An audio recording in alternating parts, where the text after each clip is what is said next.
قل آپ کہہ دیجئے یتوفاکم ملک الموت، تمہیں موت کا وہ فرشتہ پورا پورا وصول کر لے گا، الذی وکل بکم، جو تم پر مقرر کیا گیا ہے، ثم الی ربکم ترجعون، پھر تمہیں واپس اپنے پروردگار کے پاس لے جایا جائے گا۔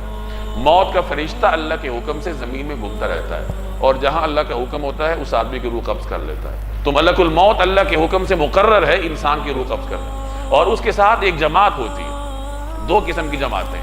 ایک جماعت وہ ہے جو انتہائی خوشنما ہے، خوبصورت ہے، نرم گفتگو کی مالک ہے۔ جب کسی نیک آدمی کو دنیا سے لے جانا ہو تو ملک الموت وہ جماعت لے کے آتا ہے، اور وہ اس نیک آدمی کو بہلاتی ہے، اس کو وہ جماعت جو ہے اس کو راضی کرتی ہے، یعنی دنیا سے اسے ہنسی خوشی لے کے جاتی ہے۔ اور جب کسی برے انسان کو اللہ کے دربار میں لے کے جانا ہو تو اس جماعت کو لاتا ہے جو انتہائی خوفناک ہے، یعنی یہیں سے ہی گویا کہ عذاب کیا ہے، شروع ہو جاتا ہے۔ باقی جسم سے یہاں تک کہ ناخنوں سے بھی ملک الموت کے ساتھ جو جماعت ہے وہ روح قبض کرتی ہے، اور جب روح حلق تک آ جاتی ہے پھر ملک الموت خود اس کو نکالتا ہے اور اللہ تبارک و تعالیٰ کے دربار میں پیش کرتا ہے۔